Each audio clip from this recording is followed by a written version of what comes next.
მე არ ვეჭიბრები არავის. ხეხებზე მიყიდია მე თუ ყველას გემოვნებაში ვერ ჩავჭდები. რას ვიზავთ?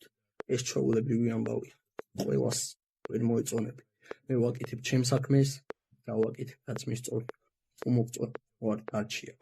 ვარა და წადი. შენთვის გზა ხსნილია. შენ შეგიძლია მოისმინო ან არ მოისმინო ჩემი ლაინები. ხეხებზე მიყიდია თუ მე ყველას გემოვნებაში ვერ ჩავჭდები. შენ თუ მოგწონს ჩემი რეპი, მაშინ მომისმინე მე და მიჩერე მეგობარო შენ ამით ბევრს მოიგებ. ბევრს გაიგებ ჩემ თავზე და მერე უკვე შენი ცი მოგეწონები თუ არა ეს მხოლოდ შენი ცი. თუ რაღაცაზე მე სიტყვი მერე უკვე მე ვიცი და აღარ დავიკიდებ იმას თუ ვიღაცამ შეიკინა. შენ ხარ დამოუკიდებელი და არჩევანი შენზეა. რამეზედ მეც თუ გაბედავ მერე უკვე ჩემზეა. თუ მოგწონ ვარ დარჩიაკ და არ გვინდა კამათი თუ ვფიქრობ რომ არ ვარ კი ვარ ერთ ადგილას დამახტი.